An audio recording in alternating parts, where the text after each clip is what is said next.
Hey everybody, welcome to episode number 5 of the Dental Marketing Podcast. My name is Adam Roseland with Webodontics.com. Webodontics helps create new patients so you can focus on creating new smiles. To get your free practice listing on Webodontics.com, visit webodontics.com/directory and input your information and we'll get it right up. Today's subject is going to be discussing persuasion and using emotions to persuade customers. So the key emotions that most persuaders should concern themselves with are going to be desire, lust, pleasure, love, approval, flattery. Those all sound nice, but you also need to use anticipated pain, loss, shame, fear, pity, hate, status, and of course consequences. So let's break those down one by one. Desire is a simple sense of intense want or a feeling of identifying what is missing and wanting that.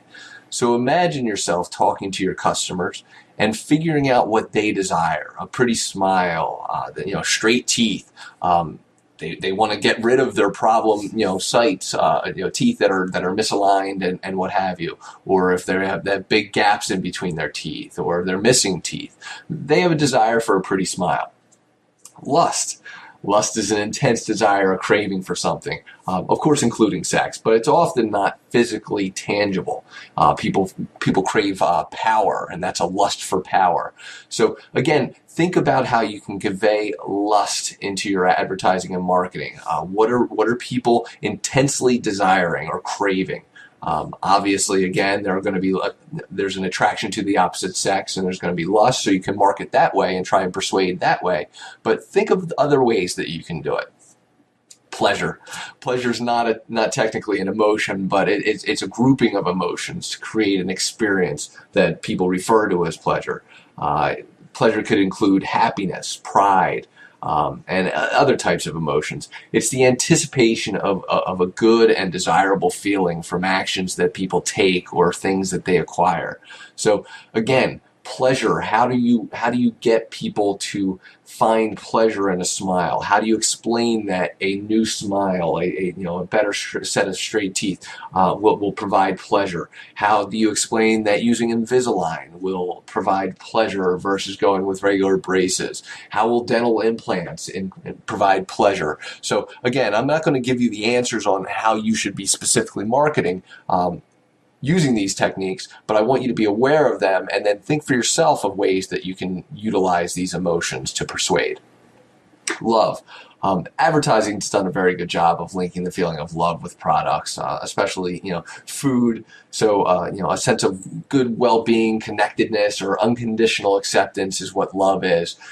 How can someone feel more loved with a better smile? How will it affect their love life, of course, but how will they find more love and acceptance, unconditional acceptance, or a sense of well-being with a better looking smile or healthier teeth? Approval. Approval is a feeling of making a right decision or doing the right thing and receiving positive recognition for it. Hey, if you go with Invisalign, how will you get approval from your friends, families, coworkers, stuff like that? How are you going to be approved by your peers? Flattery. Flattery is a feeling of being somehow special or desirable. How does a smile give someone the ability to feel somehow special and desirable? How can you explain to them by flattering them that a new beautiful smile or a nice set of veneers, a dental implant will somehow make their life better and make them look more beautiful? Anticipated pain. Now this one I really love because pain's often incorrectly referred to as an emotion, but anticipation of pain is one of the most powerful emotional techniques that you can leverage. It's usually self-inflicted, a self-inflicted feeling of what an experience will be like for the person if something within her control or his control occurs, but they can't take an action. So it's often also a very visceral or reaction to a problem that he or she is currently experiencing. So what's going to happen if you don't get your teeth straightened? What's going to happen if you don't get the dental implants? How's it going to affect you socially? How's it going to affect you physically, mentally? Explain that to people in your marketing. Anticipation of pain is one of the most powerful techniques you can utilize, and I stress that you use it whenever possible. Kind of like if I was explaining as an advertiser, what's it going to be like if the phones don't ring and you still have to pay all your staff and nobody walks in the door? How long is it going to take you to go out of business if you're not effectively advertising, if you don't get that word of mouth? So that's anticipated pain, that feeling, wow, what would it be like if my doors had to close, if my practice had to stop because I didn't generate enough new leads and new patients? Well, that's a way to play on anticipated pain. Loss. The anticipation of not having something that they could or already have. Again, that's just what I explained a second ago. Is the anticipated pain is what loss really is that feeling of loss. What is that feeling, and how do I avoid it? Shame. Shame's a feeling of doing something dishonorable. For instance, in my profession, in the case of sales, marketing, and persuasion, it's the emotion of shame is often associated with not taking action when you know you should. Explaining that, for example, that somebody foregoing health insurance to buy a new car would be a bad decision, obviously, and there'll be a feeling of shame when there comes a situation where they break their arm or break their foot. So how can you explain that in the dental profession? How can you explain that not getting your teeth straightened, or not getting the dental implants, or not getting the brand new teeth whitening? How is that going to create shame if they don't do it? Fear. Fear is a great form of persuasion. It's closely associated with loss. It's a sense of a lack of safety or anticipation of loss. Fear obviously would play very well into health issues. If we don't yank this tooth, it's going to cause this problem. If we don't fix this tooth, if we don't, get those teeth straightened, you're going to have these problems. It's a very effective form of persuasion. Pity. Now, pity's a little bit tricky.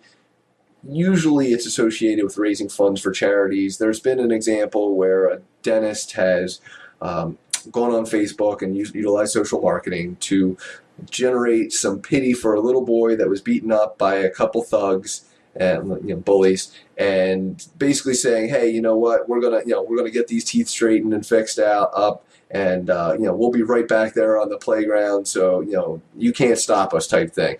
And it got a lot of positive responses, a lot of likes, and therefore associated positive feelings, because they were using pity. The people felt sorry for the kid, and therefore it was a great way to expose a dental practice to a lot of people in a positive manner. Next up is hate. Hate's another tricky one, but it can be used effectively.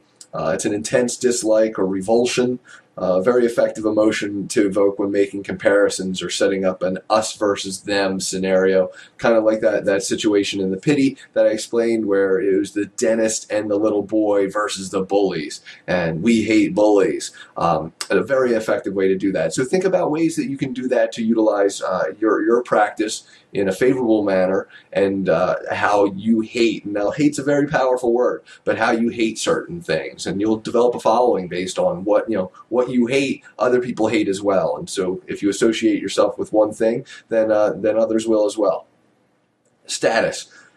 Everybody's trying to keep up with the Joneses. A positive feeling of being on display or receiving very positive attention for some action, a beautiful smile.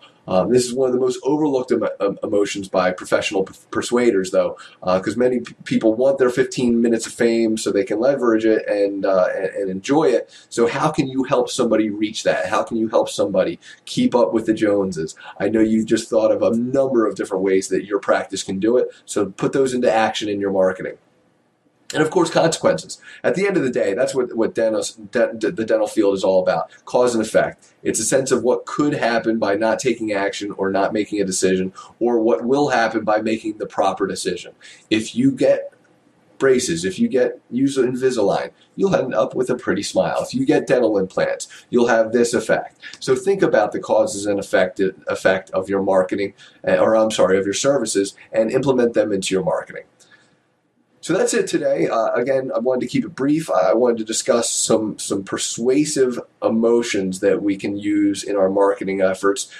Desire, lust, pleasure, love, approval, flattery, anticipated pain, loss, shame, fear, pity, hate, status, and of course, consequence.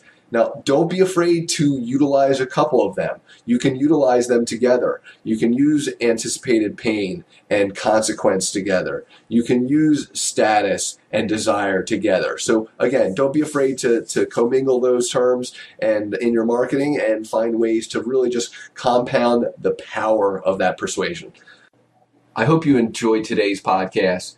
If you're having difficulties landing new patients, you're not alone.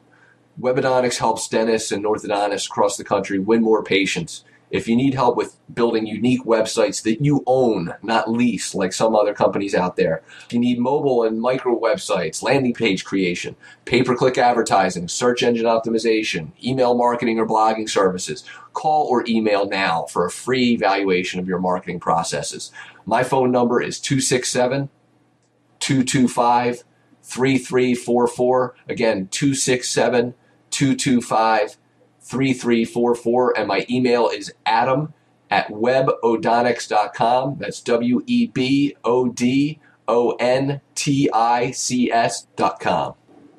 Thanks for investing your time today to help build your dental practice.